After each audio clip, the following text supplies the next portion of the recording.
ہوگا امام وقت پر کیا وقت کا اثر، ہوگا امام وقت پر کیا وقت کا اثر، وہ صدیاں ضعیف ہیں میرا مولا جوان ہے، ہوگا امام وقت پر کیا وقت کا اثر، ہوگا امام وقت پر کیا وقت کا اثر، صدیاں ضعیف ہیں میرا مولا جوان ہے، ہوگا امام وقت پر کیا وقت کا اثر، صدیاں ضعیف ہیں میرا مولا جوان ہے۔ اور شامی جو پڑھ رہے ہیں سقیفائی ہے نماز، شامی جو پڑھ رہے ہیں سقیفائی ہے نماز، اکبر جو دے رہے ہیں غدیری اذان ہے، شامی جو پڑھ رہے ہیں سقیفائی ہے نماز، اکبر جو دے رہے ہیں غدیری اذان ہے۔ بس یہ آخری شعر کہ اکبر جو دے رہے ہیں غدیری اذان ہے، بخشش کا ہم سے وعدہ کیا ہے حسین نے، بخشش کا ہم سے وعدہ کیا ہے حسین نے،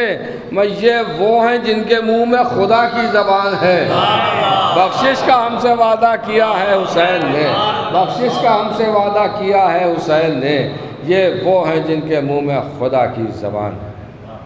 حضرات مومنین، اس طرح سے پیشخوانی کے فرائض آپ کے سامنے انجام دیے گئے، اور چونکہ یہ مجلس ہے اصال ثواب کی، لہذا میں نے بھی بہت مختصر، لیکن اب چونکہ اس خوانی کے فرائض انجام دینا ہے، لہذا دو چار شعر میں آپ کی خدمت میں عرض کرنا چاہتا ہوں کہ غم کا علاج، بہت توجہ چاہتا ہوں، غم کا علاج اس کے سوا اور کچھ نہیں، غم کا علاج اس کے سوا اور کچھ نہیں، خاک شفا ہے اپنی دوا اور کچھ نہیں، غم کا علاج اس کے سوا اور کچھ نہیں، خاک شفا ہے اپنی دوا اور کچھ نہیں، تو مال خدیجہ ضرب علی سجدہ حسین اسلام میں بس اس کے سوا اور کچھ نہیں، مال خدیجہ ضرب علی سجدہ حسین اسلام میں بس اس کے سوا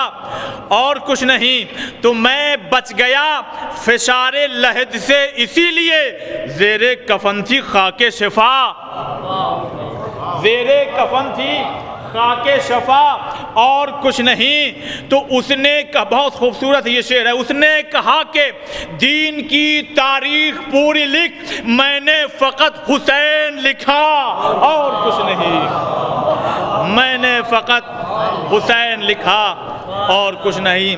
آئیے حضرات، اب میں سوزخانی کے فرائض انجام دینے کے لیے گزار ہوں محترم حسن امام امرہوی اور ان کے ہمنوا سے کہ وہ سوزخانی کے فرائض انجام دیں۔ آواز بلند صلوات سے استقبال کیجیے۔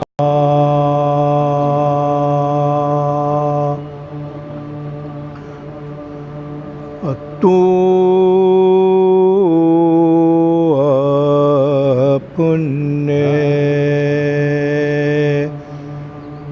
ایک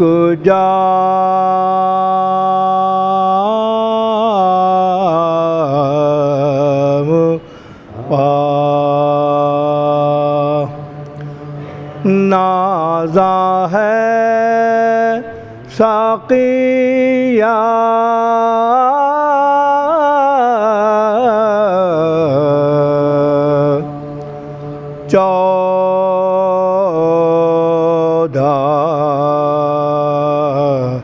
پلانے والے ہیں، پرواہ ہے مجھ کو کیا،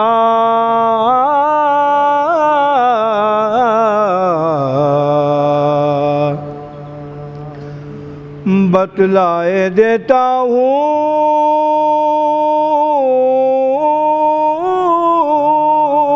تجھے میں خانوں کا پتہ،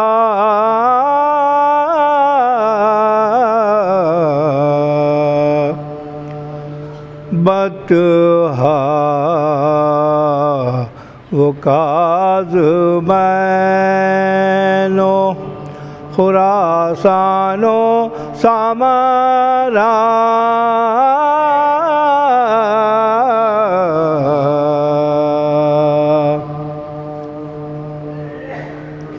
خورشید مدعا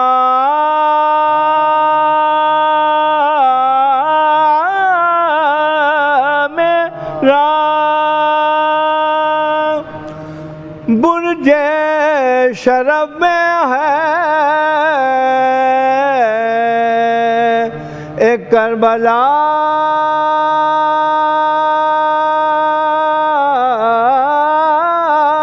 میں، ایک میرا ساقی نجف میں ہے،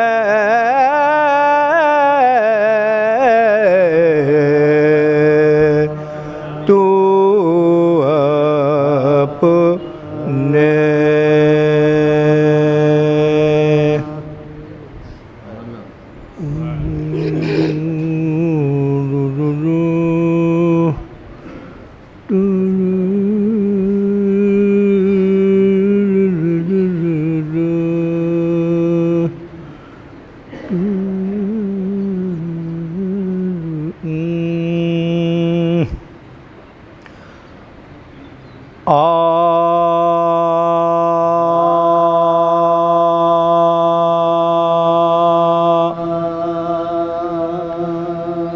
شہید ظلم جو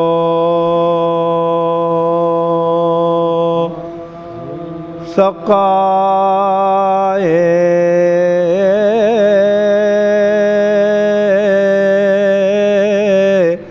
تشنا کام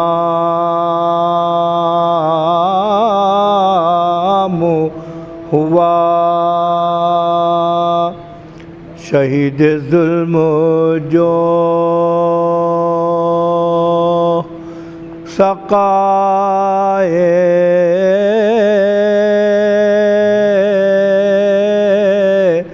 تشنا کام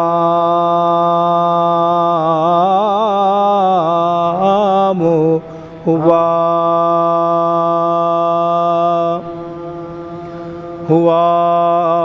یہ شور جدا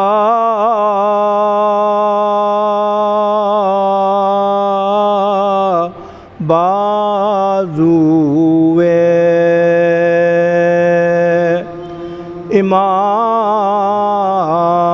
امام ہوا، جواں پسر کا بھی جو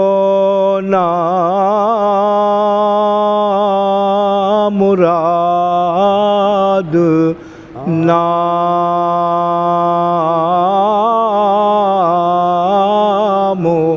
ہوا، حسین بولے کہ اب گھر میرا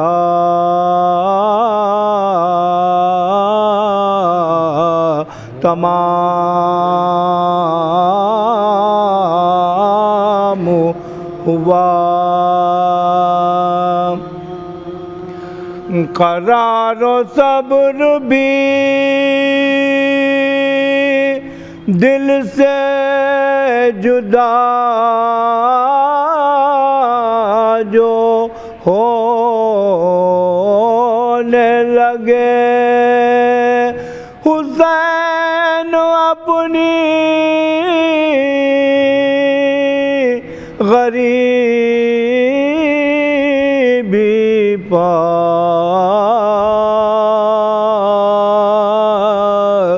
آپ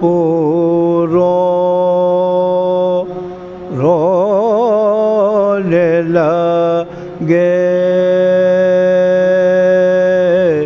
شہید ظلم جو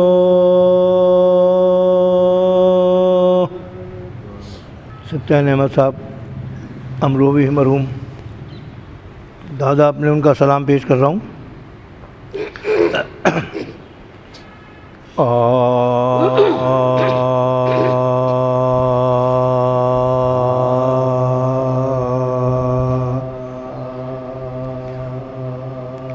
ولی بھی ہے وسیع بھی بالیقین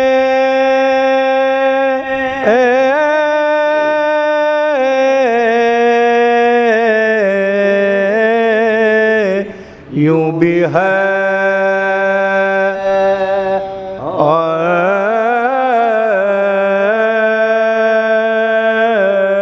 یوں بھی ولی بھی ہے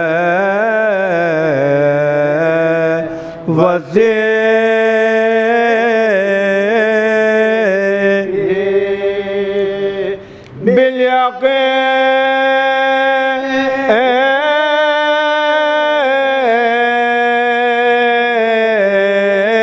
بالیاقین یوں بھی ہے اور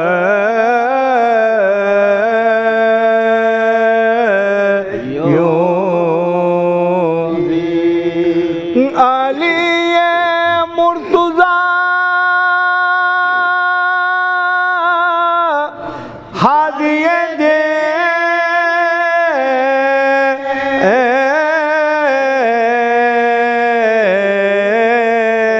یوں بھی ہے اور یوں بھی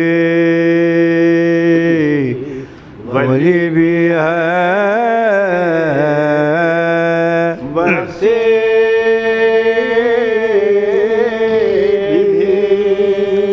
فضائل میں بھی افضل تر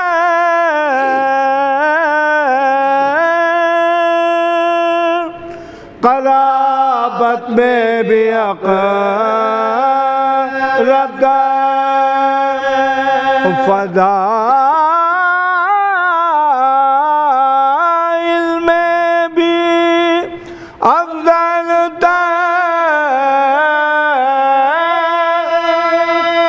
قرابت میں بھی اقرب تر تمہارے ذکر سے تبلیغ دین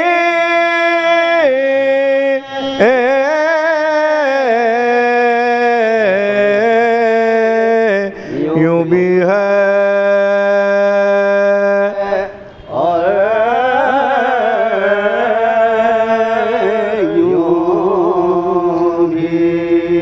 فضائل ہوں مذاہب ہوں ہے مقصد ایک دونوں کا تمہارے ذکر سے تبلیغ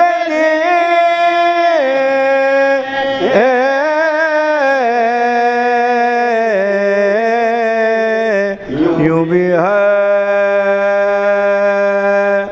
اور یوں بھی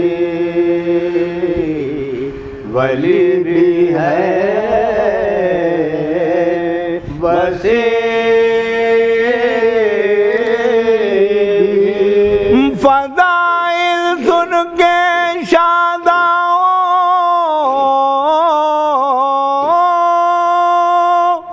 مصائب سن کے غم گی ہو ہمارے واسطے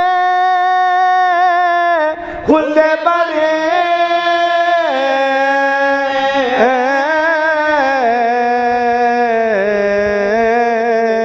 یوں بھی ہے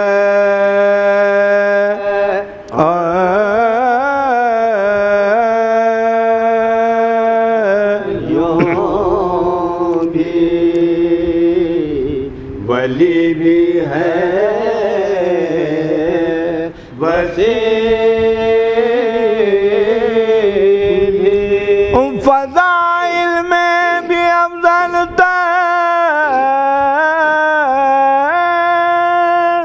قرابت میں بھی اقرب تر ولی حق نبی کا جانشین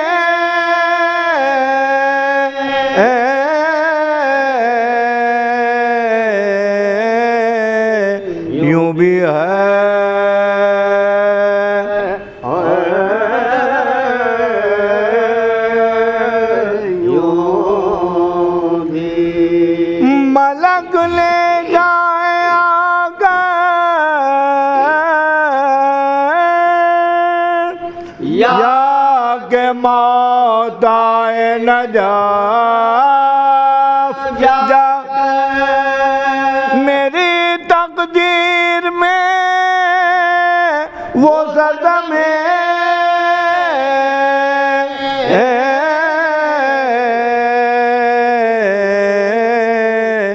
یوں بھی ہے اور یوں بھی محمد کی ثنا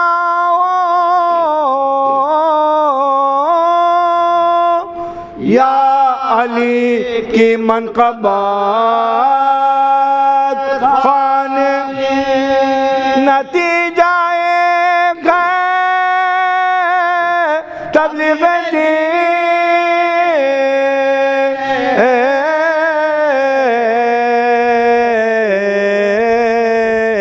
یوں بھی ہے اور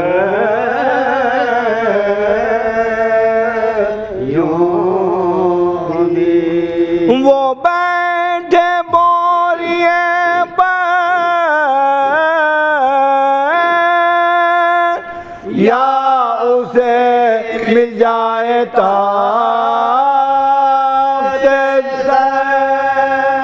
بہر صورت نبی کا جانشین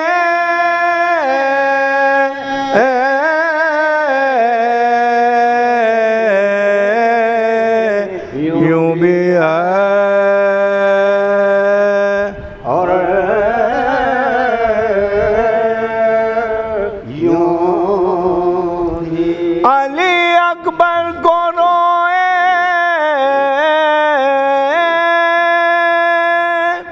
غم کرے آن و محمد کا بہن شبیر کی ماتم نجے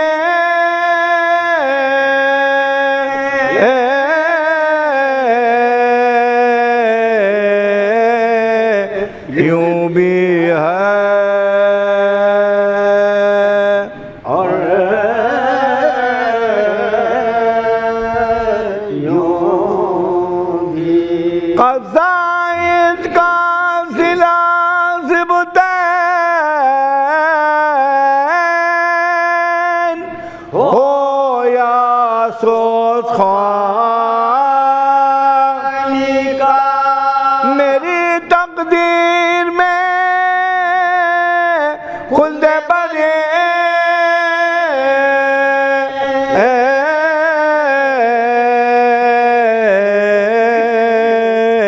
یوں بھی ہے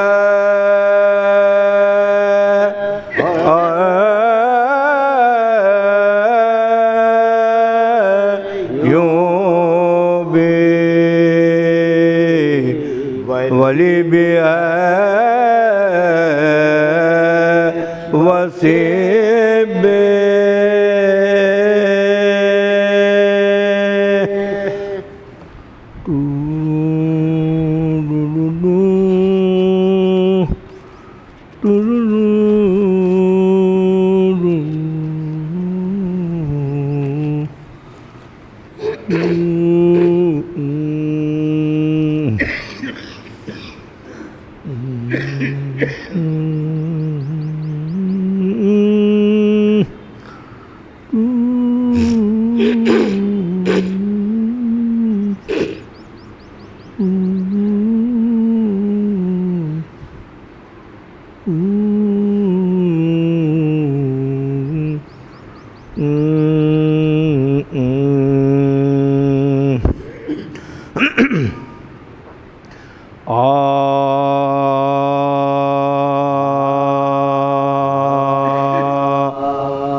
عباس کے جو نہر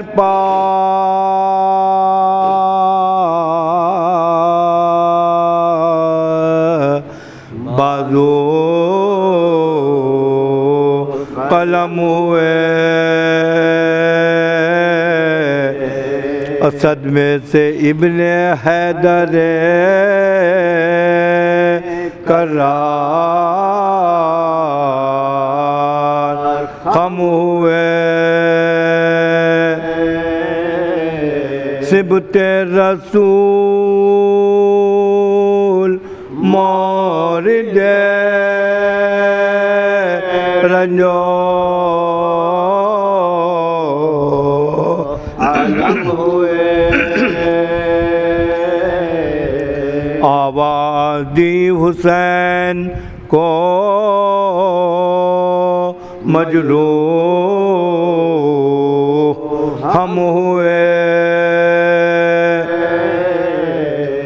اخو میں تڑپ تڑپ کے یہ غم خار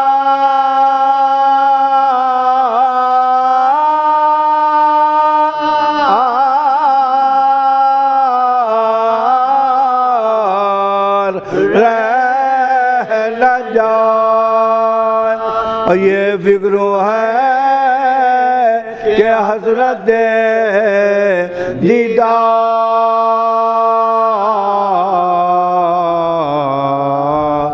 رہ نہ جا اور سنتے ہی اس صدا کے شکستہ ہوئی کمر تڑپے اٹھے گرے نہ سنبھالا گیا جگر کانپے جو پاؤں تھام لیا بازوئے بزر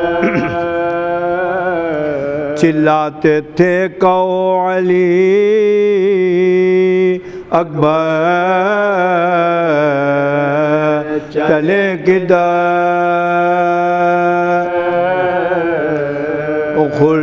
خورشید کیوں چھپا ہے یہ کیا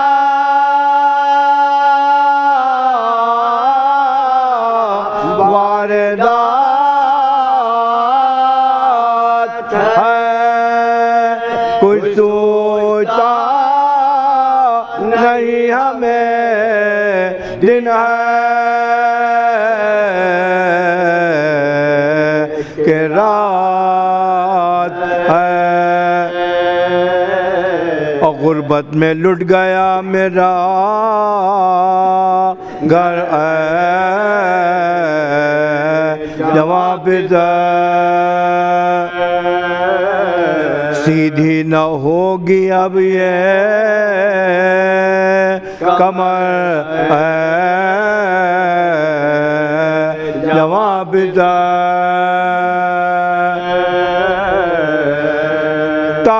ہے آج داغ قدر جواب کاٹا گیا چھری سے جگر جواب عباس کیا جہاں سے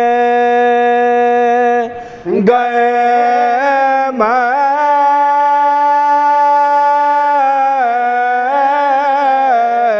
گزر گیا بھائی ہوا شہید حسین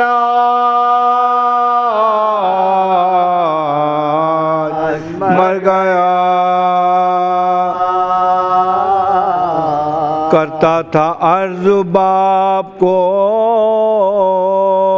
تھامے ہوئے بزر اور دل کو ذرا سنبھالیے یا شاہ بہروبر، زندہ ابھی ہے حضرت عباس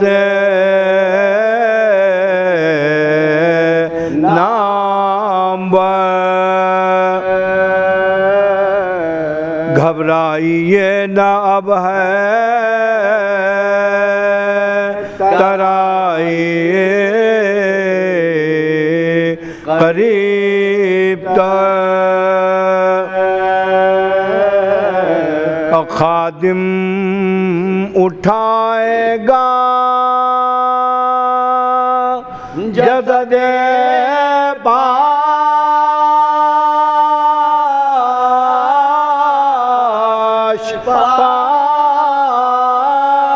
پاش کو، چلیے حرم میں لے گئے بہشت کے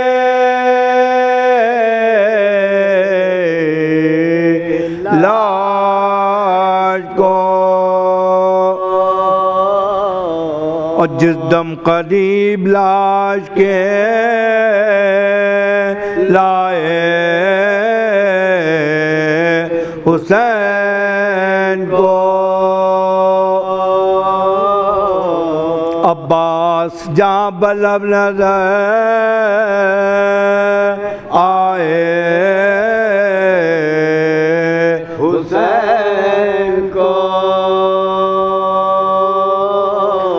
جرار تڑپا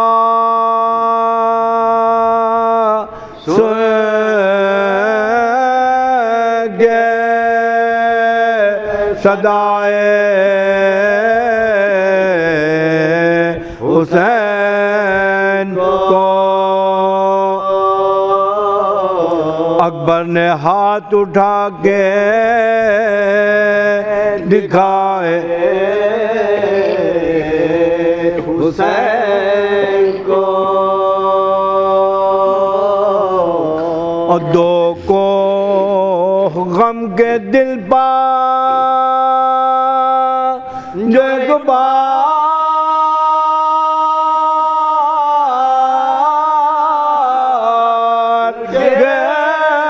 پڑے پہلو میں لاش کی جائے ابرار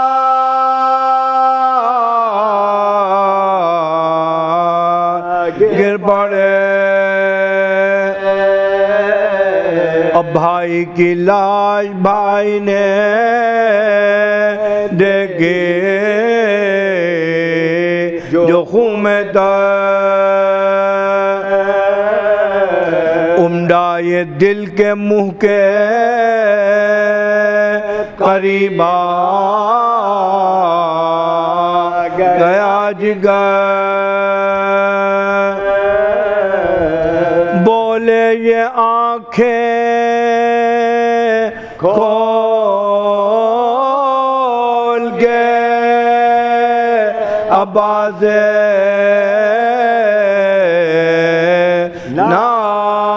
نامور، اکبر سنبھالو قبلہ عالم کو بیٹھ کر،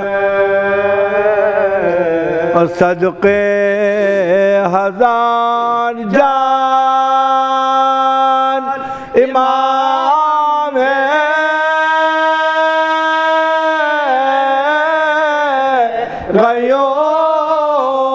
غیور کے، اور مجھ کو اٹھا گے پھراؤ حضور کے،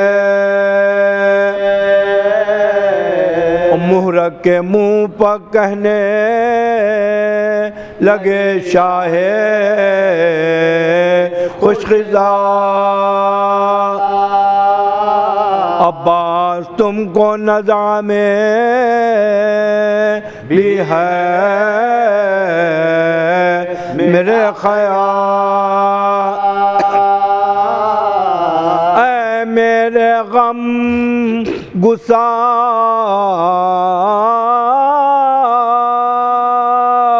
کہو اپنے دل کا حال۔ اور صفدر نے مسکرا کے کہا شکر ذوالجلال،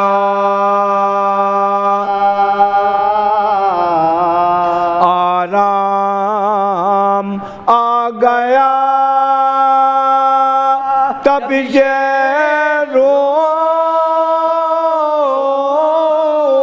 ہو دے گئی آب آئے گا کہ دولت کونین مل گئے۔ یہ کہہ کے پائے شاہ کی جانب بڑھایا کانپے لہو بری ہوئے آنکھوں کو کھول کر، ٹپ کے مجاہ سے خون کے قطرے ادھر ادھر کسی آس سے حسین پاک کی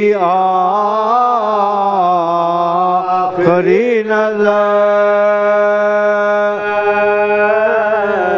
امن کا جری کا ڈل گیا بھائیں گے گود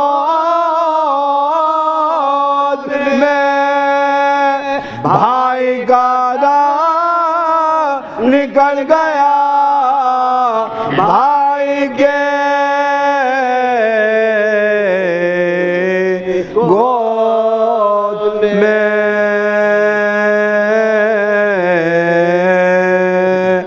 عباس کے جو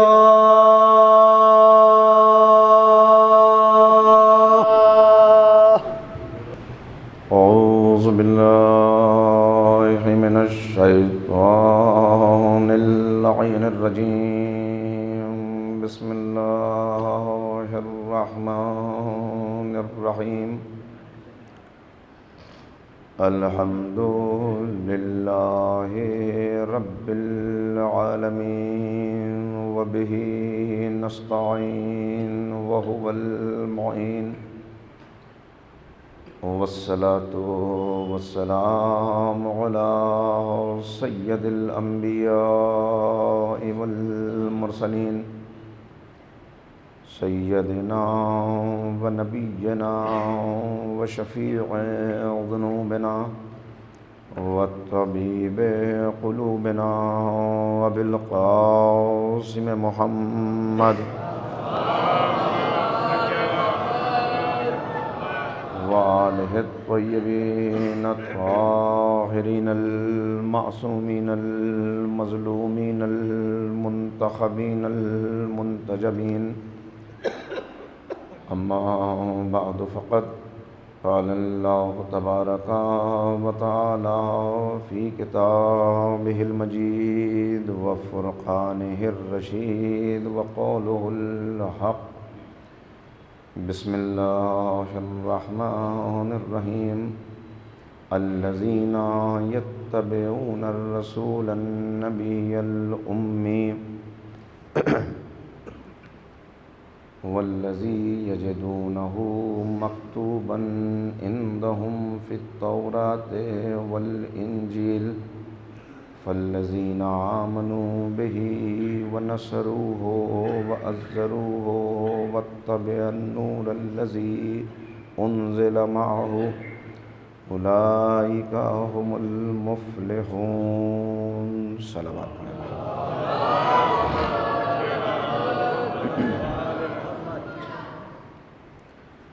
بزرگان محترم و نوجوانان عزیز،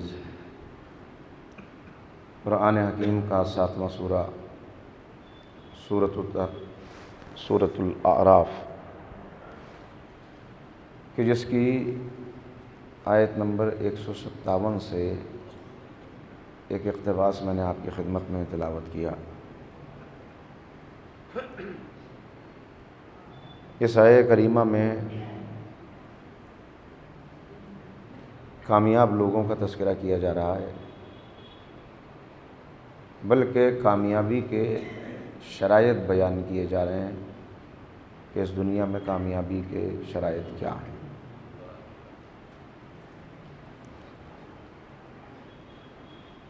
ترجمہ کرنے سے پہلے اور پس منظر بیان کرنے سے پہلے میں یہ عرض کر دوں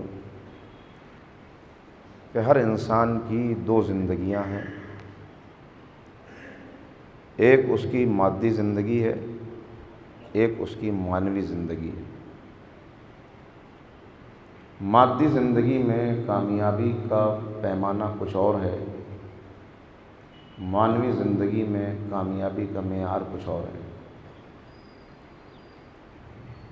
مادی زندگی، جسے حیوانی زندگی بھی کہا جا سکتا ہے، اس میں کامیابی کی علامت یہ ہے کہ جسم کتنا صحت مند ہے، لباس کتنا قیمتی ہے، گھر کتنا عالیشان ہے، گاڑی کتنی عمدہ ہے، موبائل کا ماڈل کتنا لیٹسٹ ہے، دولت کتنی ہے،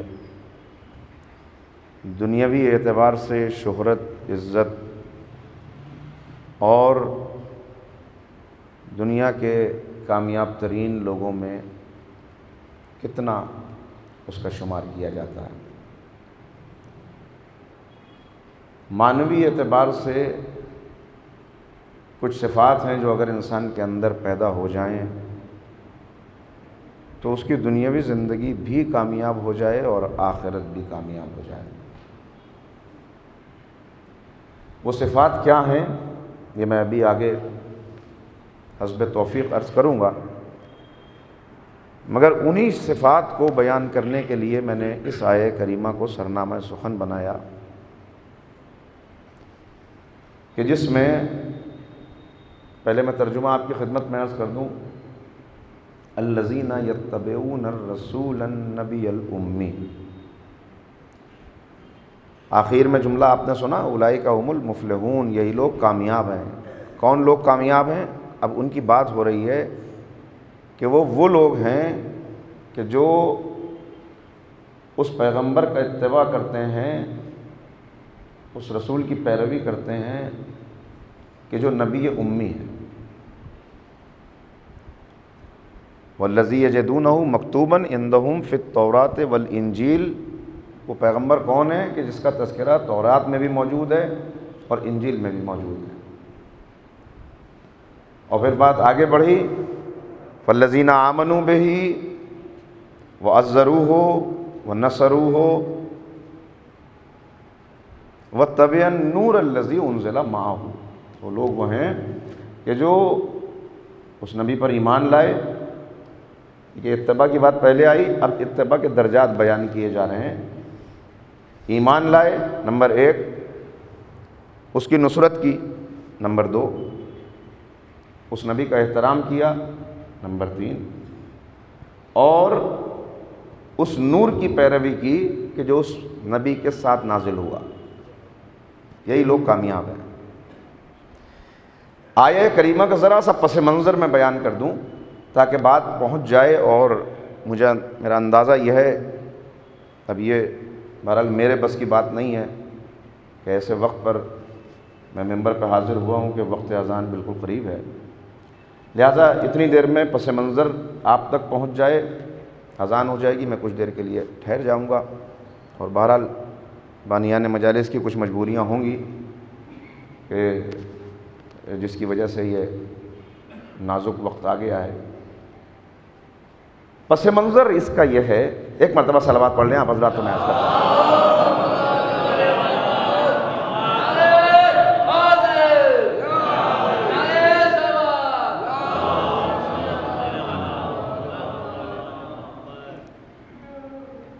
حضرت موسیٰ علیہ السلام،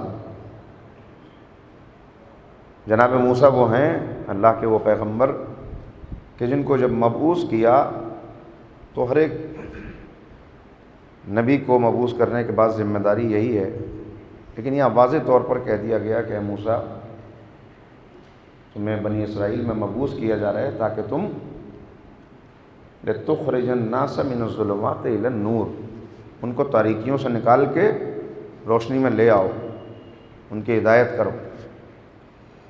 حضرت موسیٰ نے اس کام کو بحسن و خوبی انجام دیا، لیکن ایک وقت وہ آیا کہ جب قوم کی آزمائش ہوئی۔ دیکھیے یہ بڑا نازک مرحلہ ہوتا ہے، ہر قوم کی آزمائش ہوتی ہے۔ یہ مرحلہ وہ تھا کہ جب آزمائش ہوئی، حضرت موسیٰ کو 30 راتوں کے لیے بلایا گیا۔ وہ چلے گئے، اپنے پیچھے اپنے بھائی جناب ہارون کو اپنا وصی معین کیا، قوم کو ان کے سپرد کیا۔ وہاں 30 راتوں میں مزید 10 شبوں کا اضافہ ہو گیا، کہا کہ موسیٰ اور رک جاؤ 10 راتوں کے لیے۔ 40 راتیں ہوئیں۔ اب جو جناب موسیٰ کے واپسی کی مدت طولانی ہوئی تو قوم نے یہ تقاضا شروع کر دیا۔ دیکھیے یہ آزمائش تھی، کیا ہے ہارون یہ موسیٰ تو نہ جانے کہاں چلے گئے اور کب آئیں گے، اور یہ اس خدا کا تذکرہ کرتے ہیں جو نظر نہیں آتا، ہمارے لیے کوئی ایسا خدا بنا دو کہ جسے ہم دیکھ لیں، ذرا تسکینہ حاصل ہو جائے، اس کی عبادت بھی کر لیں۔ تو جناب ہارون نے کہا کہ ہائے ہائے یہ کیا، ارے ابھی تو نبی کو گئے ہوئے اتنا مختصر عرصہ ہوا ہے اور تم فتنے میں مبتلا ہونے لگے، تم بہکنے لگے۔ اور انہوں نے تبلیغ کی، انہوں نے بلایا، انہیں کہا کہ دیکھو یہ کیا کر رہے ہو تم، مگر وہ کہاں سننے والے تھے۔ موقع کا فائدہ اٹھا کر سامری سامنے آیا، اس نے کہا یہ ہارون کے بس کی بات نہیں ہے، میں تمہارے لیے بنائے دیتا ہوں ایسا خدا جو تمہیں نظر بھی آئے اور تم سے بات بھی کرے، بولے بھی۔ اور اس نے سب سے کہا کہ بھائی جتنے زیورات ہیں تمہاری عورتوں کے پاس وہ سب لے کے آؤ تاکہ میں تمہارے لیے خدا بنا دوں۔ اچھا یہاں پر بہت جلدی سے میں عرض کر دوں، ایک مسئلہ یہ ہے کہ یہ تو غریب لوگ تھے، بنی اسرائیل پسے ہوئے مظلوم، ان کی عورتوں کے پاس کہاں سے زیورات آ گئے؟ تو واقعہ یہ ہے کہ جب ان کے یہاں کوئی تہوار کا موقع آتا تھا تو ان کی عورتیں بنی اسرائیل کی خواتین سے زیورات لے لیتی تھیں مستعار، کہ بھئی ہمیں دے دو، ہمارا یہ تہوار گزر جائے گا، ہم تمہیں واپس کر دیں گے۔ تو یہ وہی موقع تھا، ابھی کچھ دن پہلے گزرا تھا کہ انہوں نے زیورات لیے ہوئے تھے، وہ زیورات ان کے پاس تھے، اور اسی درمیان ہجرت کا حکم آ گیا۔ چلے جناب موسیٰ، تعاقب میں فرعون چلا اور پورا لشکر فرعون دریائے نیل میں غرق ہو گیا۔ لہٰذا یہ جو بنی اسرائیل کی امیر عورتوں کے زیورات ان کے پاس تھے، اب وہ انہی کے پاس رہ گئے، وہ سب انہوں نے لا کے جمع کیے کہ بھئی خدا بنا دیں ہمارے لیے۔ اور سامری نے ایک بچڑا تیار کر دیا۔ کئی ورژن ہیں اس روایت کے، مگر میں جو عرض کر رہا ہوں وہ یہ کہ کوئی کسی ٹیکنیک سے ایک ایسا پائپ اس کے گلے میں فٹ کر دیا تھا کہ جب وہ ہوا کے رخ پہ رکھا جاتا تھا، ہوا کا جھونکا آتا تھا تو آواز اس میں سے پیدا ہوتی تھی۔ بہرحال یہ آزمائش تھی قوم کی، اکثریت قوم کی بہک گئی۔ جناب موسیٰ کو اس کی خبر کر دی گئی کہ موسیٰ تمہاری قوم آزمائش میں ناکام ہو گئی ہے، سب بہک گئے الا ماشاءاللہ چند لوگوں کے علاوہ۔ جناب موسیٰ کو بڑا افسوس ہوا، غصہ آیا، اور اسی کیفیت میں جناب موسیٰ واپس پلٹے جناب موسیٰ جب آئے اور اپنی آنکھوں سے یہ منظر دیکھا تو اب جناب موسیٰ کے غیظ و غضب اور افسوس کا کوئی ٹھکانہ نہ رہا۔ دیکھیے غصہ حرام ہے، لیکن یہ غصہ اللہ کی راہ میں ہے، یہ غصہ اللہ کے بندوں کو بہکتے ہوئے دیکھ کر ہے۔ لہٰذا جناب موسیٰ نے ان کی سرزنش کے لیے یہ کیا کہ بس وقت نہیں، جلدی سے میں آگے بڑھوں، کہ جناب ہارون کے بالوں کو پکڑا اور ان کے لباس کو پکڑا اور ان سے کہا کہ ہارون تمہارے سپرد یہ قوم کر کے گیا تھا، یہ کیا کیا تم نے؟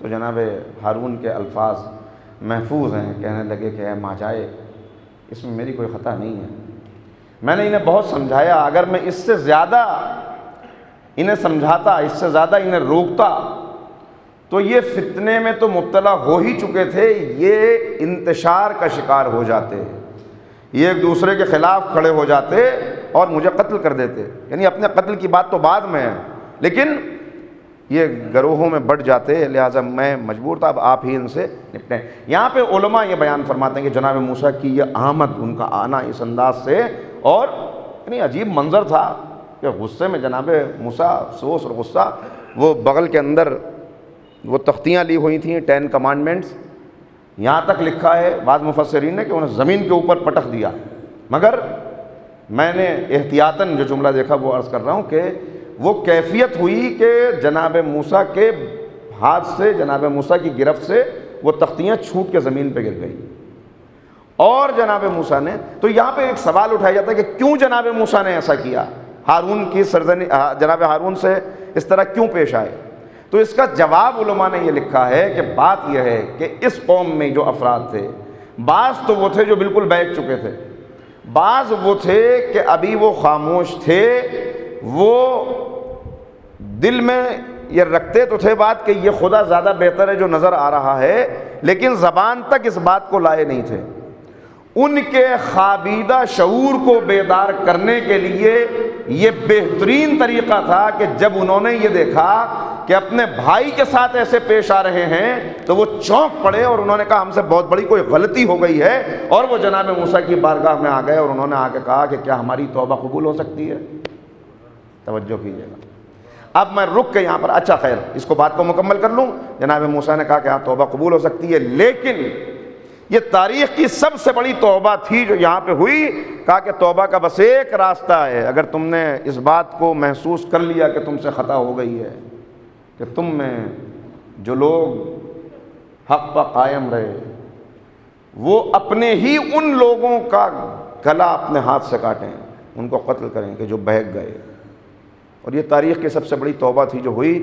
اس کے بعد جناب موسیٰ گئے اور جو بچے ہوئے لوگ تھے ان سے مزید اللہ کی بارگاہ میں قربت حاصل کرنے کے لیے، تزکیہ نفس کے لیے، اب ان کو اپنے ساتھ لے کے کوہ طور پہ گئے، اور وہاں جا کر رو رو کے گڑ گڑا کے جناب موسیٰ نے دعا کی کہ اے معبود کون ہے تیرے علاوہ جو ہمیں سہارا دے گا، جو ہماری توبہ کو قبول کرے گا؟ جب ہم کچھ نہ تھے، ظلم میں گرے ہوئے، تب بھی تو نے ہمیں نجات دی۔ اور اپنی ناک کو رگڑ رگڑ کے یہ فقرے ہیں کہیں پہ کہ اللہ نے جناب موسیٰ نے کہا موسیٰ تمہاری یہ ادا ہمیں بڑی پسند ہے کہ یہ جو تم اپنی خاک کے اوپر پیشانی کو رگڑتے ہو، یہ جو اپنی داڑھی رگڑ کے، اپنی ناک رگڑ کے تم ہم سے دعا کرتے ہو، یہ ہمیں بہت اچھا لگتا ہے۔ تو جناب موسیٰ نے اللہ عین اسی وقت پہ ایک زلزلہ آیا، پوری زمین دہل گئی اور اس کے بعد سب گڑ گڑانے لگے، رونے لگے، بے ہوش ہو گئے۔ توبہ قبول ہوئی، کہا کہ اچھا، لیکن وہاں پہ ارشاد ہوا کہ دیکھو ہم نے تمہیں اپنے رحمت کے سائے میں لے لیا، لیکن ہماری رحمت دو طرح کی ہے۔ ایک تو ہماری رحمت عام ہے جو سب کے لیے ہے، ایک ہماری رحمت خاص ہے جو ان لوگوں کے لیے ہے جو کامیاب ہیں، جن کا تذکرہ اس آیہ کریمہ میں کیا جا رہا ہے۔ صلوات پڑھ دیں محمد و آل محمد۔ اور ایک اس سے بہتر صلوات آپ حضرات پڑھ دیں تو بات آگے بڑھے۔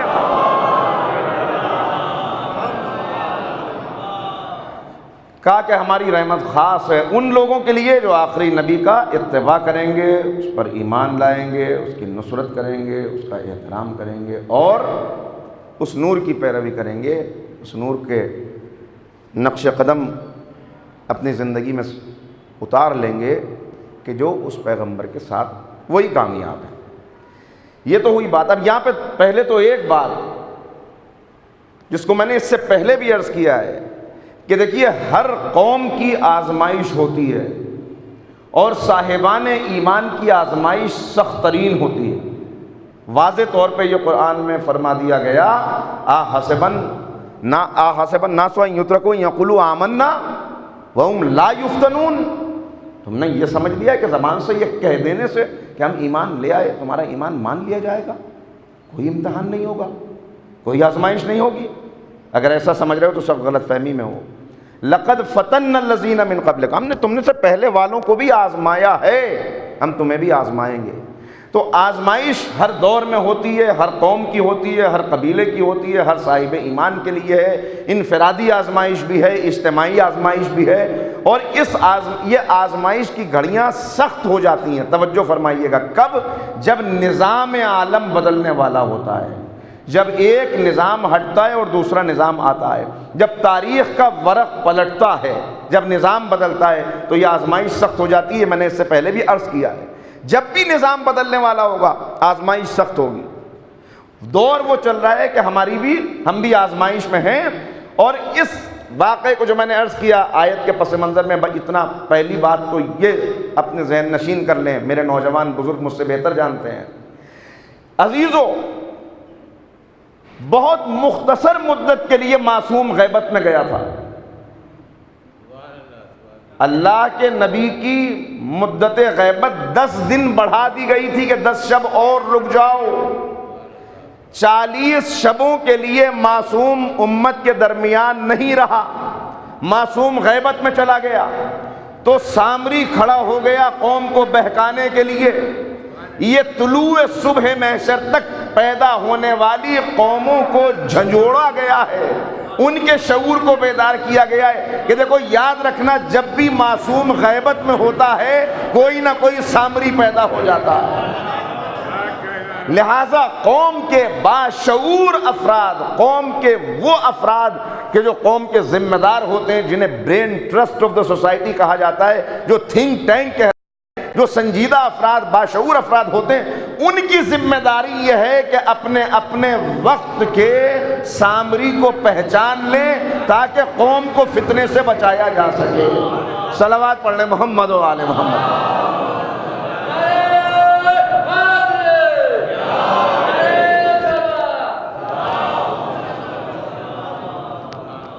دیکھیے آپ مجھے متوجہ کر دیجیے گا، اس لیے کہ میں تو پڑھ رہا ہوں بات، اگر کہیں پہ آواز اذان آئے اور رکنا ہو، مجھے نہیں معلوم کہ یہاں پہ کیا وقت ہے۔ تو عزیزو، تو اب یہاں پہ شرط لگائی گئی کہ دیکھو کامیاب وہ ہیں جو اتباع کریں۔ اتباع کسے کہتے ہیں؟ بہت جلدی مرحلے طے کرنے، وقت بالکل بہت ہی محدود ہے، بچا نہیں ہے وقت، اور آپ میرے مزاج سے واقف ہیں۔ مجھے آپ کے جذبات کو مہمیز کر کے کوئی جذباتی گفتگو نہیں کرنی ہے، بلکہ یہ فرش مجلس سرکار سید الشہداء کا بچھایا ہوا دسترخوان علم ہے کہ جہاں سے ہر آنے والا کچھ نہ کچھ لے کے جائے۔ لہذا آپ کو دعوت غور و فکر ہے کہ آپ ذرا سا اس کے اوپر توجہ کریں۔ اتباع الذین یتبعون الرسول النبی الامی، جو اتباع کریں۔ اتباع کسے کہتے ہیں؟ وقت نہیں، 2-3 جملوں میں بات عرض کرتا ہوں۔ دیکھیے، ایک ہے اطاعت، ایک ہے اتباع۔ اطاعت کا مطلب یہ ہے کہ جو حکم دیا جائے اس کی تعمیل کی جائے۔ حکم اطاعت انسان اس کی بھی کر لیتا ہے کہ جس کی نہیں کرنا چاہتا مجبوراً۔ ایک ظالم حکمراں ہے، رعایا اس کی اطاعت نہیں کرنا چاہتی، لیکن اس کا ظلم اتنا بڑھا ہوا ہے کہ کہیں اپنی جان کو بچانے کے لیے، کہیں مال کو محفوظ کرنے کے لیے، کہیں اولاد کی حفاظت کے لیے لوگ اس کی اطاعت کرنے پر مجبور ہو جاتے ہیں۔ ایک زمانہ تھا جب ہم انگریزوں کے غلام تھے، انگریزوں کی اطاعت کرنے پر اکثریت مجبور تھی، لوگ اطاعت کر رہے تھے۔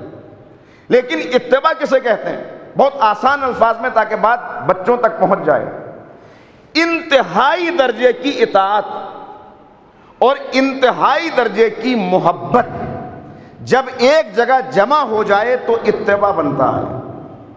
یعنی یہاں جو اطاعت ہے وہ مجبوراً نہیں ہے، بلکہ محبت اتنی بڑھی ہوئی ہے کہ محبت کا تقاضا یہ ہے کہ جہاں حکم ہو وہاں بھی پیروی کی جائے، اور جہاں حکم نہ ہو وہاں اپنے محبوب کی اداؤں کی نقلیں اتاری جائیں۔ لباس ویسا پہنے جیسا محبوب پہنتا ہے، چلیں اس انداز سے جیسے محبوب چلتا ہے، نشست و برخاست وہ اختیار کریں جو محبوب کی ہے۔ جب یہ بات پیدا ہو جائے تو اسے اتباع کہتے ہیں۔ اس اتباع کے درجات ہیں کہ جسے بیان کیا گیا، جس میں پہلا درجہ یہ ہے کہ وہ اس نبی کے اوپر جس کا اتباع کر رہے ہیں، پہلی بات یہ ہے کہ اس پر ایمان ہو۔ ایمان کسے کہتے ہیں یہ بھی وقت نہیں ہے، لیکن دو جملے بھائی اتنا سمجھ لیں۔ ایک ہے زبان سے ایمان کا اظہار کرنا، وربل اٹیسٹیشن، کلمہ پڑھ لیا کسی نے، جس نے کلمہ پڑھا وہ دائرہ اسلام میں داخل ہو گیا، اب اسے وہ ساری سہولیات دی جائیں گی، وہ سارے حقوق حاصل ہوں گے جو ایک کلمہ گو کو ہوتے ہیں۔ لیکن ایک ہے پرسنل کنوکشن، کہ انسان نے جو کچھ زبان سے کہا ہے وہ زبان تک محدود نہیں رہا بلکہ خون کے قطروں میں حل ہو گیا۔ مولائے کائنات حضرت علی بن ابی طالب علیہ السلام حضرت عمار کا تذکرہ کرتے ہوئے فرماتے ہیں، عمار یاسر کا، کہ عمار اس درجہ ایمان پر فائز تھا، کیا جانے لوگ کہ عمار کیا ہے، کہ ایمان عمار کے خون کے قطروں میں حل ہو چکا تھا، بلکہ ہڈیوں کے گودے تک ایمان پہنچ چکا تھا۔ یہ ایمان جب اس منزل تک پہنچ جائے، جب اس منزل پہ ایمان آئے گا تو اب خود بخود اتباع کی کیفیت پیدا ہونے لگے گی۔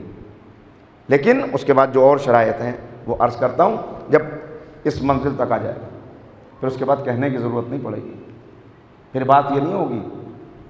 تو ہم دیکھیے ہمارا طریقہ چونکہ یہ ہے کہ ہم اپنی مجلسوں میں خاص طور پر جب کسی مرنے والے کے لیے فرش مجلس بچھایا جائے تو ہم اس کے صفات کا تذکرہ نہیں کرتے، بلکہ اگر ضمناً تھوڑا بہت ذکر آ جائے تو انسان تذکرہ کر دیتا ہے کہ چلیے یہ صفت تھی، یہ صفت تھی، لیکن چونکہ ہمارے پاس اس سے بہتر شخصیات موجود ہیں، لہٰذا اس سے بہتر شخصیات کا تذکرہ کر کے نوجوانوں کو دعوت دیتے ہیں کہ دیکھو تم ان سے بھی آگے بڑھ جانا میدان عمل میں، اس لیے کہ تمہارے پاس ایسی ہستیاں موجود ہیں کہ جن کے نقش قدم صرف زمین پہ نہیں ہیں بلکہ سدرۃ المنتہا تک جن کے نقش قدم موجود ہیں۔ صلوات پڑھ دیں محمد و آل محمد۔ تو وہ کب پیدا ہوگی کیفیت؟ وہ اس وقت پیدا ہوگی کہ جب ایمان، میں نے عرض کیا کہ خون کے قطروں میں حل ہو جائے، جب ایمان اتر جائے، جب ایمان پہنچ جائے وہاں تک، اور اس کے بعد شخصیت بدل جاتی ہے، ترجیحات بدل جاتی ہیں، انسان کا انداز بدل جاتا ہے۔ جب یہ بات پیدا ہو جائے تو اب پھر دوسری بات پیدا ہوگی کہ اس کا اب ایمان آ گیا تو احترام میں وہاں تک بڑھ جائے انسان، احترام بات ضرور ہو، اس کی عزت کرو، اس نبی کی عزت کرنے والے۔ احترام کا مطلب کیا؟ احترام کا مطلب اب بہت ساری آیات ہیں قرآن حکیم کی جو احترام کے سلسلے میں ہے، لیکن مشہور ترین آیت جو آپ نے سنی ہے پیغمبر کے سلسلے میں، تو بس جلدی جلدی باتوں کو عرض کرتا ہوں میں یہاں پہ تاکہ بچوں کے ذہن بھی قریب آ جائیں جو بات میں پہنچانا چاہ رہا ہوں۔ احترام کے سلسلے میں بات کیا ہے؟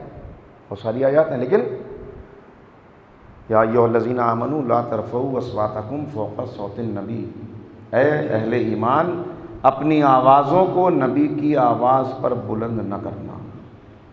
یہ ہے گویا احترام کی پہلی منزل۔ آوازوں کو نبی کی آواز پر بلند کرنے کا کیا مطلب ہے؟ ذرا اس پر توجہ فرمائیں، کیا مطلب ہے آوازوں کو بلند کرنے؟ دیکھیے آج پیغمبر تو موجود نہیں ہے، تو اس قرآن کے حکم کے لیے کیا یہ کہہ دیا جائے کہ یہ صرف اسی دور کے لیے تھا، یا آج ہمارے لیے بھی یہ حکم ہے؟ اگر ہمارے لیے یہ حکم ہے تو قرآن کی یہ آیت میری زندگی میں کیسے اپلیکیبل ہے؟ میں کہاں اس کو لا سکتا ہوں کہ جہاں یہ کہا گیا کہ اپنی آوازوں کو نبی کی آواز پر بلند نہ کرنا؟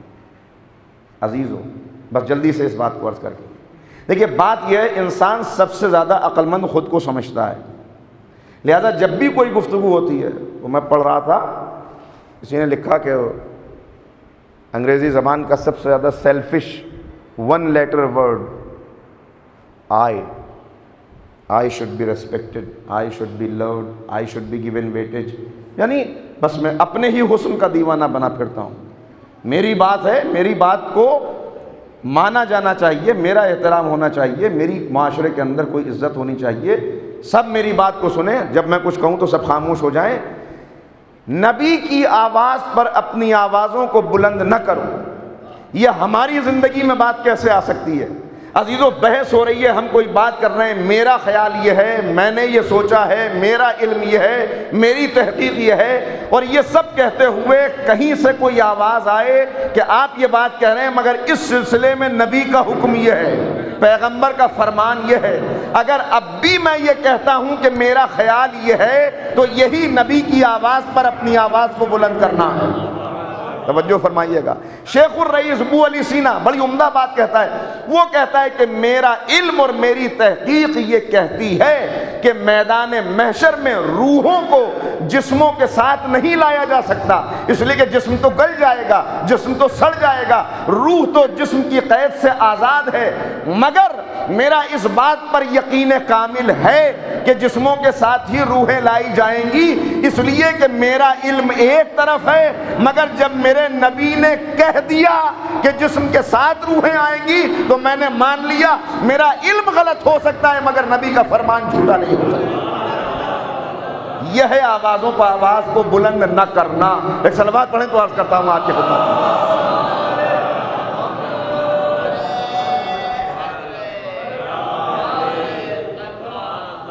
میرا نفس یہ کہتا ہے، میرا خیال یہ ہے، میرے جذبات یہ ہیں، میری تحقیق یہ ہے، میرا علم یہ ہے کہ کچھ نہیں تمہارا، خاموش۔ دور پیغمبر کا ایک واقعہ جلدی سے عرض کر دوں تاکہ اور زیادہ آسانی سے آپ میرے قریب آ جائیں نوجوان۔ دور پیغمبر میں ایک شخص ہے، اپنا گھر کی باؤنڈری بنا رہا ہے بیچارہ، باؤنڈری وال، تو وہ راستے میں ایک پڑوسی کا کھجور کا درخت ہے جو کھڑا ہوا ہے، وہ کچھ ایسا ہے کہ جڑیں کچھ اس کی طرف ہیں کچھ، تو اس نے اس سے کہا کہ بھائی یہ میں باؤنڈری وال اپنے گھر کی بنا رہا ہوں، تو یہ درخت تم چھوڑ دو میرے حق میں، یہ مجھے دے دو۔ اس نے کہا واہ بھائی میں کیوں دے دوں، میں تو نہیں دینے کے لیے تیار۔ تو اس نے کہا بھائی تم میری مالی حالت جانتے ہو، میں غریب ہوں، دولت تو میرے پاس ہے نہیں، اگر تم ایسے ہی میری یتیمی اور میری غریبی پر رحم کھا کے یہ میرے حق میں چھوڑ دیتے تو میں اپنا پردہ کر لیتا گھر کا، لیکن اگر تم اس بات کے لیے تیار نہیں ہو تو چلو یوں کر لیتے ہیں کہ اس کی کوئی قیمت معین کر لو، میں تمہیں آہستہ آہستہ وہ قیمت ادا کرتا رہوں گا، اس درخت کو چھوڑ دو میرے لیے۔ تو اس نے کہا میں کیوں چھوڑوں، میں تو چھوڑنے کے لیے اسے تیار نہیں۔ اب ایک غریب آدمی جب معصوم سامنے موجود ہو تو کہاں جائے گا فیصلہ کرانے کے لیے؟ لہٰذا یہ آیا پیغمبر کی خدمت میں، کہا اللہ کے رسول درخت ہے، میرا بھائی آپ کا کلمہ گو ہے، پڑوسی ہے، ہمسایہ ہے، میں اس سے یہ چاہتا ہوں کہ چھوڑ دے، وہ چھوڑنے کے لیے تیار نہیں ہے، آپ اسے حکم دیجئے۔ پیغمبر نے بلوایا اور بلوا کے کہا کہ بھئی یہ تمہارا بھائی ہے، یتیم ہے، غریب ہے، اس کا تم پر حق ہے، ہمسایہ ہے، اور جو حقوق ہیں ہمسائے کے، مولا کائنات نے جو آخری ضربت کھانے کے بعد جو مولا نے وصیت کی ہے اس کے اندر مولا فرماتے ہیں کہ اے میرے لال حسن اپنے پڑوسیوں کا خیال رکھنا، اس لیے کہ پڑوسیوں کے حقوق بیان کرتے ہوئے پیغمبر اس منزل تک پہنچ گئے کہ ہمیں یہ خوف پیدا ہو گیا کہ کہیں ایسا نہ ہو کہ میراث میں بھی ان کا حصہ قرار دے دیں۔ پیغمبر ارشاد فرما رہے ہیں، اچھا اس کو بھی چھوڑتے ہوئے جلدی سے اس کو بات کروں گا۔ بہرحال پیغمبر نے کہا کہ بھائی چھوڑ دو اس کے حق میں، اس لیے کہ وقت بہت محدود ہے۔ اس نے کہا میں چھوڑنے کے لیے تیار نہیں ہوں، قیمت معین کر لو، وہ بھی منظور نہیں ہے۔ تب پیغمبر نے ارشاد فرمایا کیا تو اس بات پر راضی ہے کہ اگر تو یہ درخت اپنے اس بھائی کے حق میں چھوڑ دے تو میں جنت میں ایسے ہی ایک درخت کی تجھے ضمانت دیتا ہوں۔ دیکھیں توجہ فرمائیے گا، کہا جنت میں ایسا ہی درخت لے لے، اس کو چھوڑ دے۔ اس نے سنا، کچھ دیر غور کیا اور کہا اللہ کے رسول میں تیار نہیں ہوں۔ دیکھیے آپ ذرا غور کریں اس کے اوپر، جنت میں درخت ملنے کا کیا مطلب ہے؟ بھئی یہ تو ہو نہیں سکتا کہ یہ جہنم میں رہے اور درخت جنت میں مل جائے، ورنہ اسے یہ درخت کیا فائدہ پہنچائے گا؟ یعنی سیدھی سیدھی جنت کی بشارت مل رہی ہے۔ پیغمبر جنت ایک درخت چھوڑ دے اور جنت لے لے، مگر کہتا ہے میں اس بات کے لیے تیار نہیں ہوں، مجھے نہیں چاہیے۔ اب آپ اندازہ کر سکتے ہیں کہ بزم پیغمبر میں کیا ہوا ہوگا. یعنی اصحاب حیرت سے ایک دوسرے کا چہرہ دیکھ رہے ہیں یہ کیسا شخص ہے.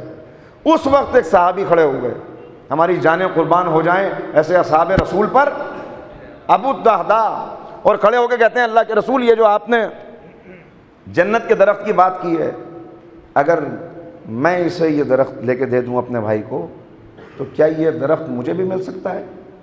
جنت کا یہ درخت میرے لیے بھی ہے. پیغمبر نے کہا بھائی تم لے لینا.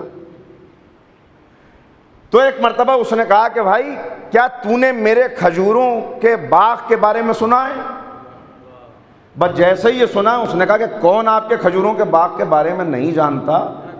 ایسا باغ, ایسی عمدہ کھجور, دور سے اس کی باؤنڈری نظر آتی ہے, اتنا عمدہ باغ, 300 درخت, بیچ میں ایک کنواں جس کے اندر میٹھا پانی, اور اس میں رہنے کے لیے گھر بھی بنایا ہوا ہے. کہا اتنا عالیشان, کہا اگر تو وہ درخت اپنے اس بھائی کو دے دے تو میں اپنا یہ پورا باغ اس کنویں اور گھر سمیت تجھے دینے کے لیے تیار ہوں. اس نے سنا ایک مرتبہ, حیرت سے منہ کھلا رہ گیا. کہا کیا تم سچ کہتے ہو؟ یہ بات صحیح ہے, تم مجھے دے دو گے؟ کہا میں نے دے دیا, یہ سب لوگ گواہ ہیں, بس تو منظور کر لے اس بات کو. اتنا سنا تو ایک مرتبہ وہ کہتا ہے کہ مجھے منظور ہے, مجھے منظور ہے, میں وہ درخت چھوڑ دوں گا اگر مجھے یہ باغ مل رہا ہے, باغ لے لوں گا, درخت چھوڑ دوں گا. ایک مرتبہ ابو الدہداء نے کہا اللہ کے رسول میں نے یہ اس کو دے دیا مگر میرا وہ درخت تو محفوظ ہے نا اپنی جگہ پر. پیغمبر مسکرائے اور مسکرا کے کہا کہ اللہ اس سے یہ چاہتا تھا کہ یہ درخت چھوڑ دے, اس کے بدلے میں اسے جنت میں ایک درخت مل جائے, مگر تم نے ایک درخت کے بدلے میں اپنا پورا باغ دے دیا, تو اب اللہ نے تمہیں جنت میں ایک باغ عطا کیا ہے جس میں ایک درخت کی عظمت یہ ہے, جس کا ہر ایک درخت ایسا ہے کہ اگر ایک مسافر, اگر ایک سوار گھوڑے کے اوپر سوار ہو کے دوڑتا رہے اور 100 سال کی مسافت طے کر جائے تب بھی اس درخت کے سائے سے باہر نہیں نکل سکتا. صلوات پڑھتے محمد و آل محمد.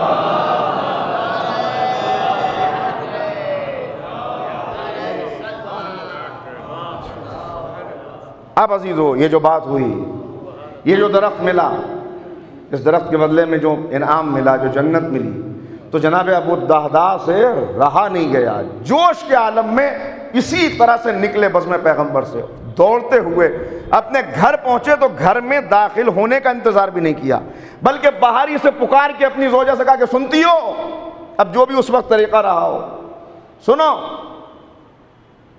کہا کیا تمہیں معلوم ہے آج میں کیا سودا کر کے آیا ہوں؟ تو اس نے کہا ابو الدہداء مجھے معلوم ہے کہ تم ایک بہت اچھے تاجر ہو, اچھے بزنس مین ہو, تم نے کوئی اچھا سودا کیا ہوگا. کہا نہیں سن تو لو میں نے کیا سودا کیا ہے. اور اس کے بعد ابو الدہداء نے بیان کیا کہ دیکھو آج میں نے اپنا پورا باغ ایک درخت کے بدلے میں دے دیا.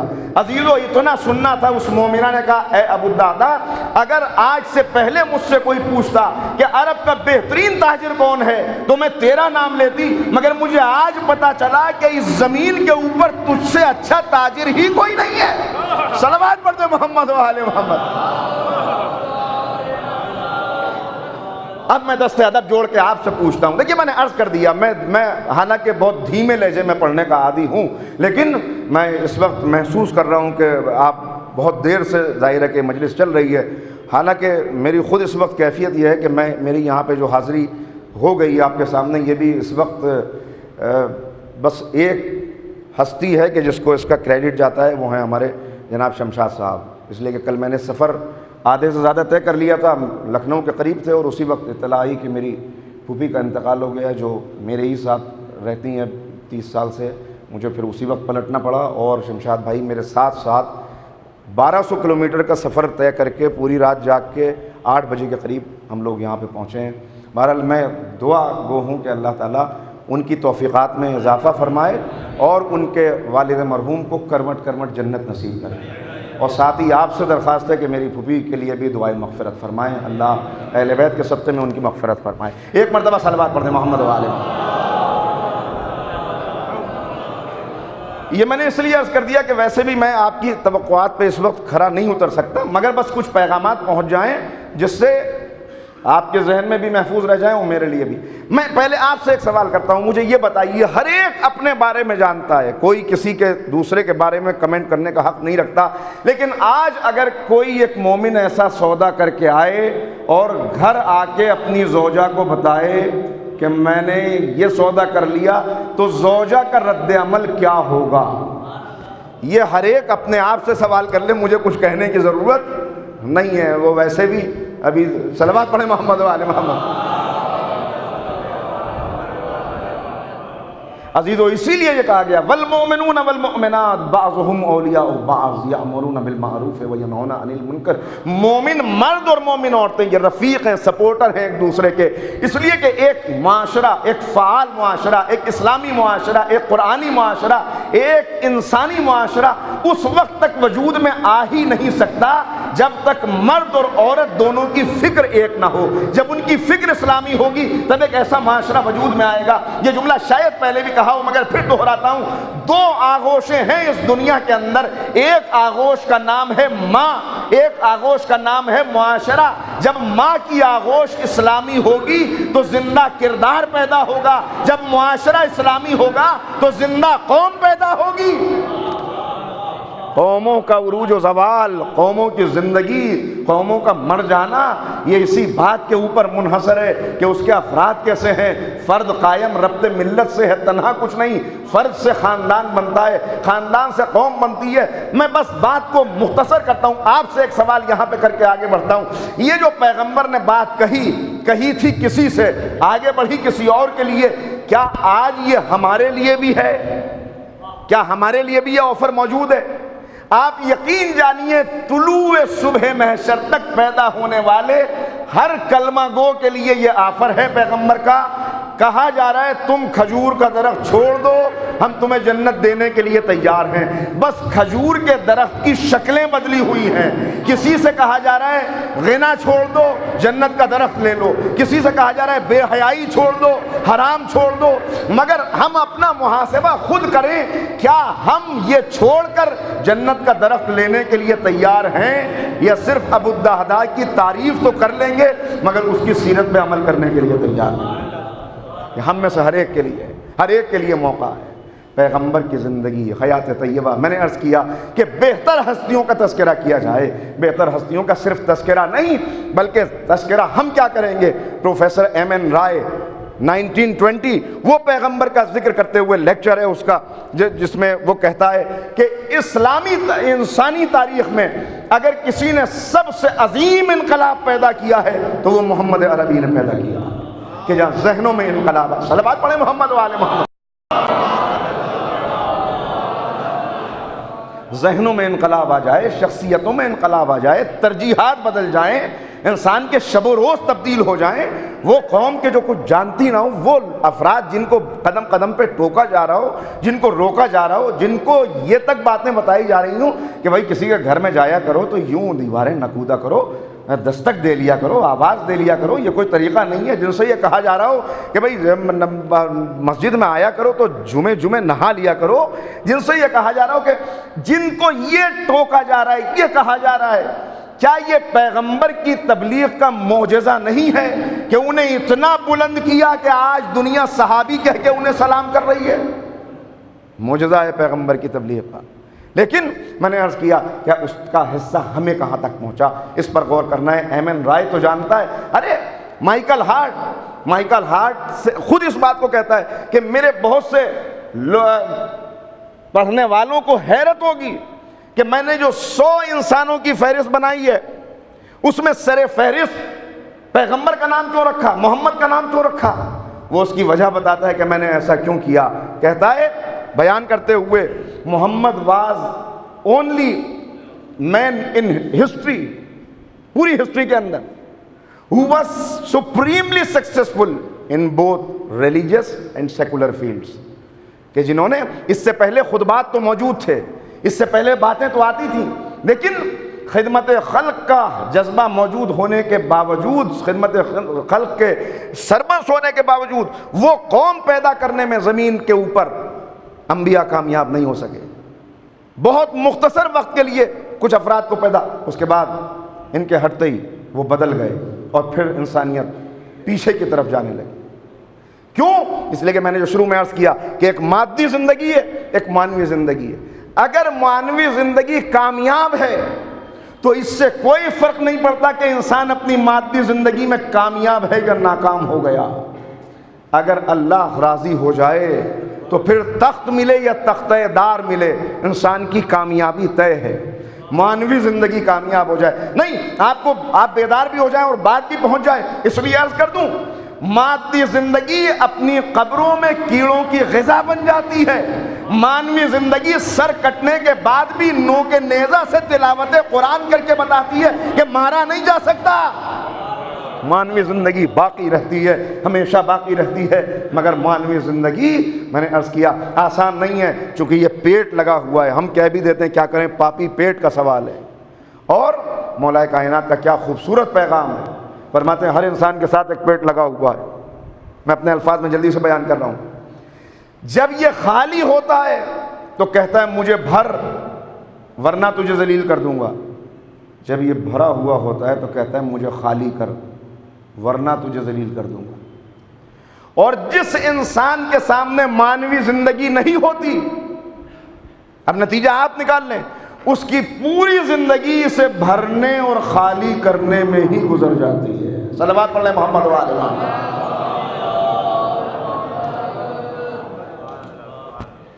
اور یہ وہ منزل فکر ہے کہ جہاں تک بڑے بڑے مفکرین بھی نہیں پہنچ پاتے۔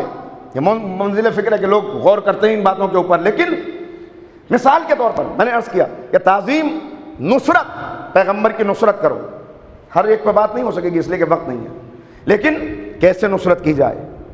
وہ جو اپنے کسی کام میں کوئی مدد قبول نہیں کرتا، اس کی نصرت کی جائے تو کیسے کی جائے؟ عزیزو، نصرت کا طریقہ یہی ہے کہ جب پیغمبر موجود نہیں ہے تو جو پیغمبر کا چھوڑا ہوا پیغام ہے ہم اسے آگے بڑھائیں۔ آگے تب بڑھائیں گے جب وہ ورثہ ہمیں خود ملا ہوگا۔ ایک ہے ذکر کر لینا، ایک ہے ورثے کا محفوظ کر لینا۔ ذکر کر لینا بہت آسان ہے، مگر ورثے کا محفوظ کر کے اسے آگے بڑھا دینا یہ آسان نہیں ہے۔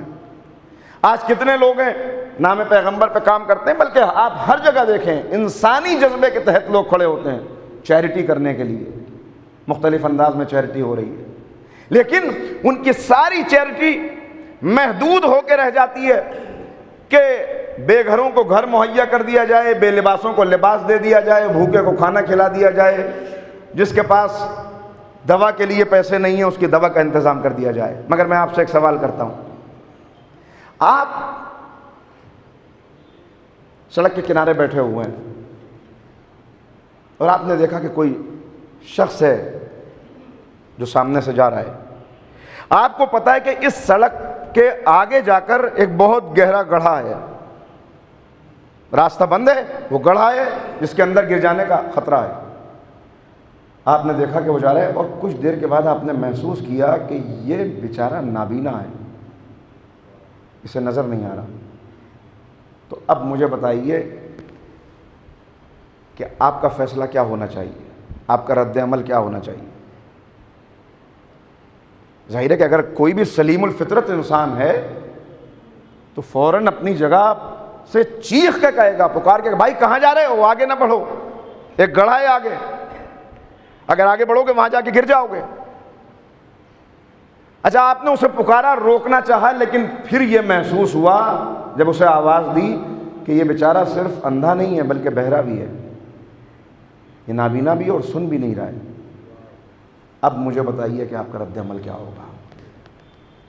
دیکھیے، اگر کوئی سائیکوپیتھ ہو تو وہ تو بیٹھا رہے گا اپنی جگہ پہ، دیکھیں یہ کیسے گرتا ہے اور کیسے چیختا ہے اور کیسے اس کی ہڈیاں ٹوٹتی ہیں اور کیسے یہ زخمی ہوتا ہے، ورنہ جیسے ہی یہ محسوس ہوگا انسان اٹھے گا اپنی جگہ سے، دوڑ کے جائے گا، اور اگر وہ آخری کنارے پر بھی پہنچ چکا ہے اور گرنے والا ہے تو اس کے کپڑے پکڑ کے اسے کھینچے گا، اس کا بازو پکڑ کے اسے سنبھالے گا، ارے بھائی کہاں جا رہے ہو، گر جاؤ گے، بڑا گہرا گڑھا ہے، تمہیں نظر نہیں آتا، تمہیں سنائی نہیں دیتا، لہذا تمہاری مدد کرنا میرا فرض ہے۔ بچائے گا کہ نہیں بچائے گا؟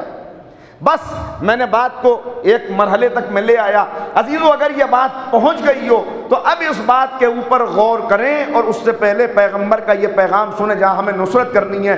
فرماتے ہیں کہ میں یہ دیکھ رہا ہوں تمہارا اور میرا رابطہ کیسا ہے، تمہارے سلسلے میں میرا رویہ کیا ہے کہ تم آگے بڑھتے چلے جا رہے ہو اور ایک بہت گہرا گڑھا ہے جو آگ سے بھرا ہوا ہے، تم سب اس کے اندر گر جانا چاہتے ہو اور میں تمہارا لباس پکڑ پکڑ کے تمہیں کھینچ رہا ہوں، تمہارا بازو پکڑ پکڑ کے تمہیں بچا رہا ہوں۔ یعنی پیغمبر کی نصرت کا ایک طریقہ یہ بھی ہے کہ چیریٹی صرف جسم تک محدود نہ ہو، بلکہ معاشرے میں کچھ ایسے لوگ کھڑے ہوں جو کہیں کہ بھائی جسم کی خدمت بھی کرو مگر اپنے آپ کو تباہ نہ کر لینا، اپنے آپ کو برباد نہ کر دینا۔ جس راستے کے اوپر تم جا رہے ہو یہاں پہ ایک بہت گہرا گڑھا ہے جو جہنم کے گڑھوں میں سے ایک ہے، اگر تم یہاں بڑھتے گئے تو تم جا کے گر جاؤ گے، ہم تمہیں گرنے نہ دیں گے، اس لیے کہ ہم پیغمبر کے ناصر ہیں اور ان کی راہ پہ چلنا ہم نے اپنا مشن بنا رکھا ہے۔ صلوات پڑھ دے محمد و آل محمد۔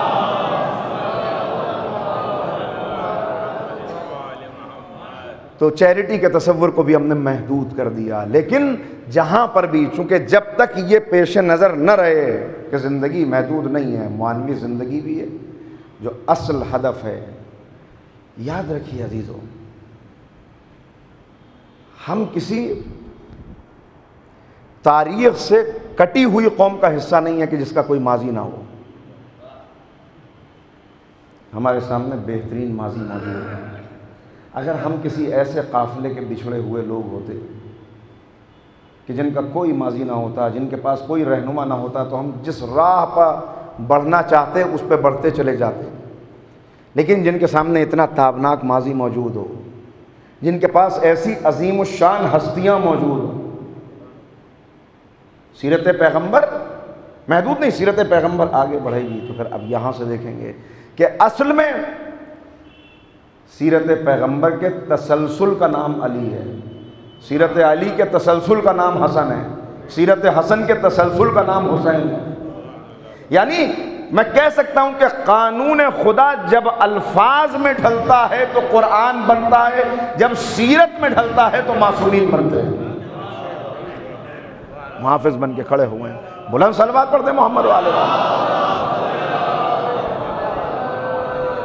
ویسے تو خیر ایسی گفتگو پر ایسی ہی صلوات کی توقع بھی کی جاتی ہے، لیکن بہرحال چونکہ ایسی ہستیاں بھی سامنے تشریف فرمائیں کہ جن تک نہ صرف بات پہنچ رہی ہے بلکہ وہ اس بات کو یہاں سے آگے پہنچانے والے ہیں، لہٰذا ایک ایسی بلند صلوات پڑھتے ہیں کہ جس سے میں ایک منزل تک آ جاؤں۔ صلوات پڑھتے ہیں۔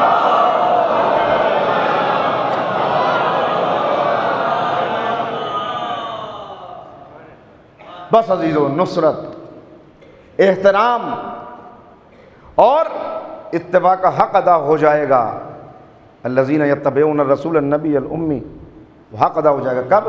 کہ جب اس نور کی بھی پیروی کی جائے جو نور اس پیغمبر کے ساتھ نازل ہوا ہے۔ حضرت ابو ذر کہتے ہیں کہ پیغمبر نے مجھ سے ارشاد فرمایا کہ اے ابو ذر، اگر تم دیکھو کہ ساری دنیا ایک راستے پر جا رہی ہے اور تنہا علی دوسرے راستے پر جا رہا ہے تو سب کو چھوڑ دینا، علی کے ساتھ ہو جانا، اس لیے کہ علی تمہیں دائرہ حق سے نکلنے نہیں دیں گے۔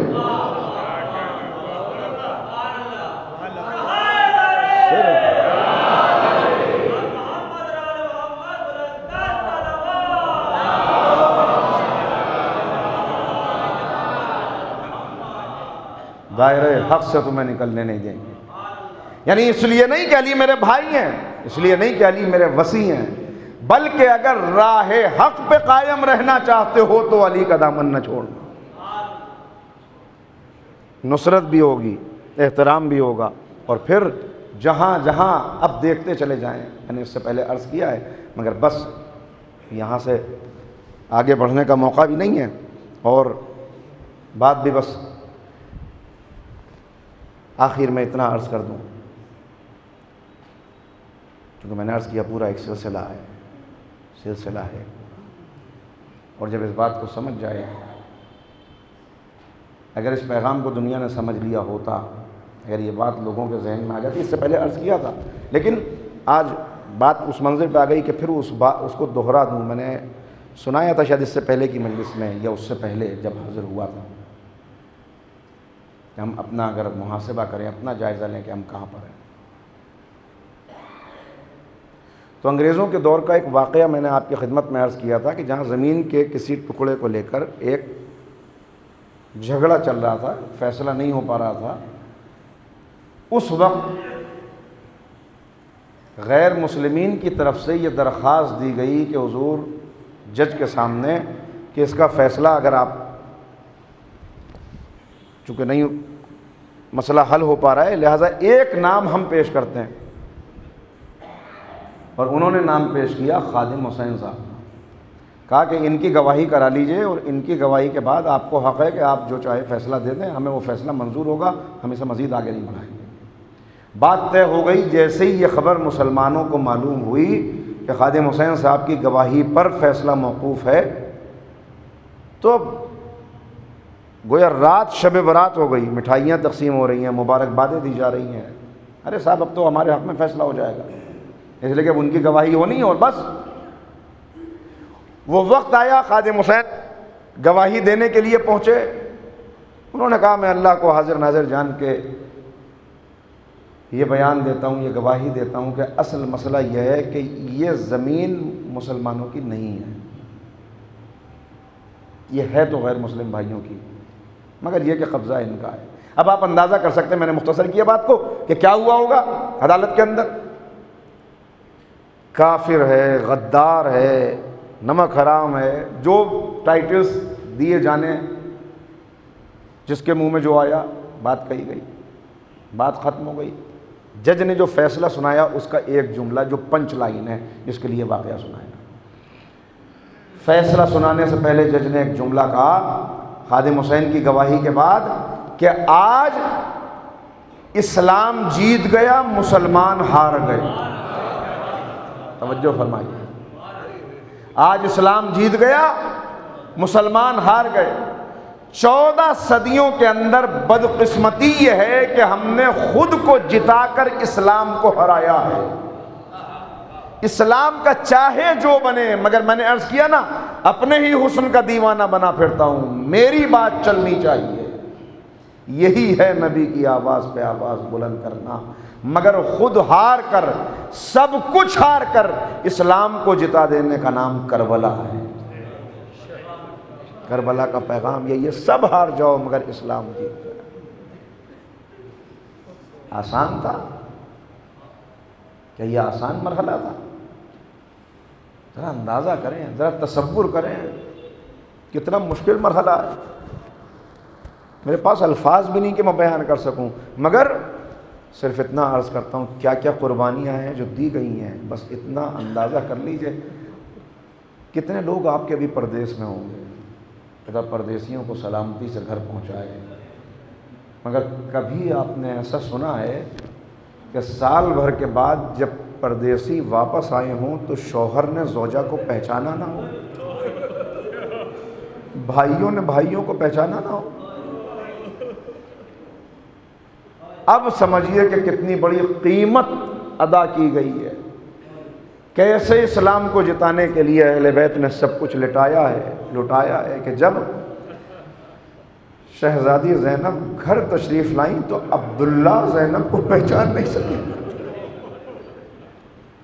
دیکھا کہ کوئی بیوی گریہ کرنے، ایک مرتبہ عبداللہ کہتے ہیں کہ آج میرے گھر میں گریہ نہ کرو، اس لیے کہ آج بہت دن کے بعد میری زینب آنے والی ہے۔ ہمارے دل تو پہلے ہی دکھے ہوئے ہیں۔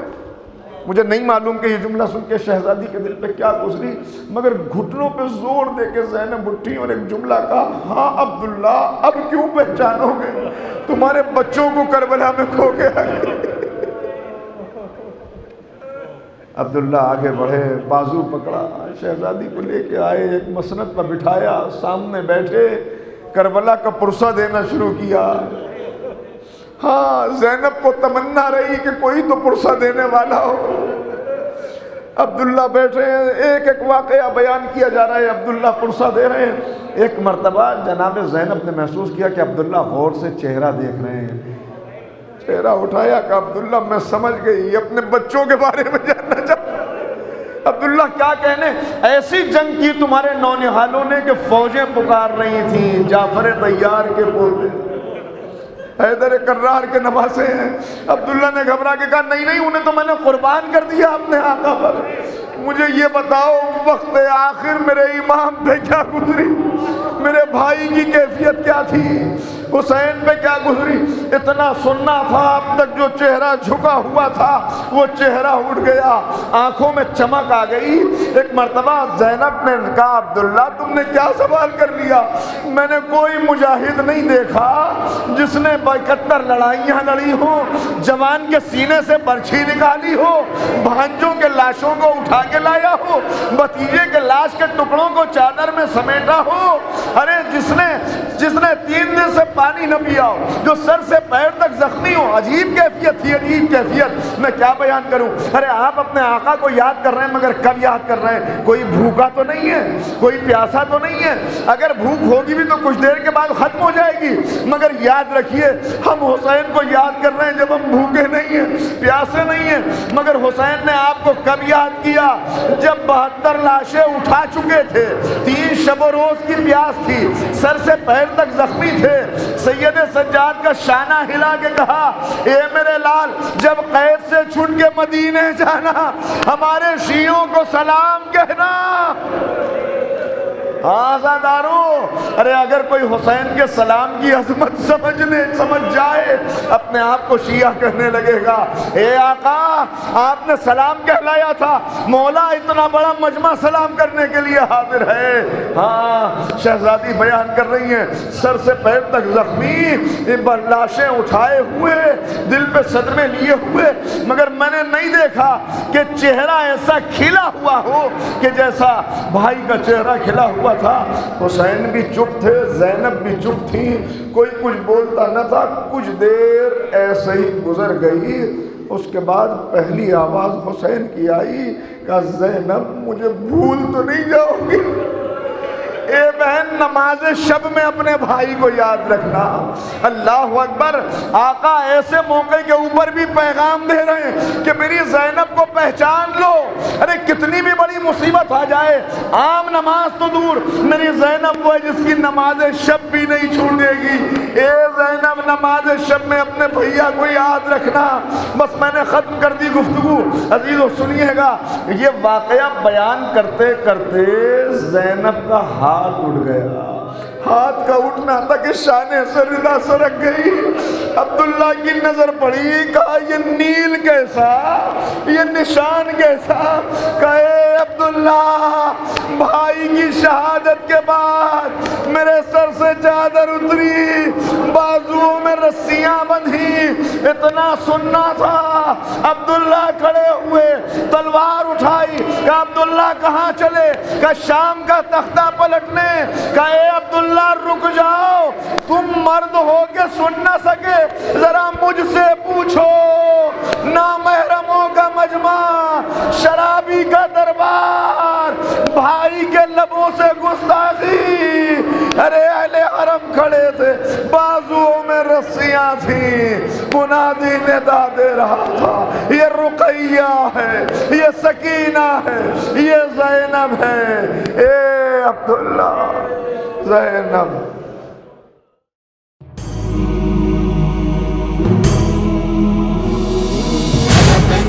حسيني طفل حسيني هذه كربلاء علم في يميني هذه كربلاء علم في يميني أنا طفل حسيني أنا طفل حسيني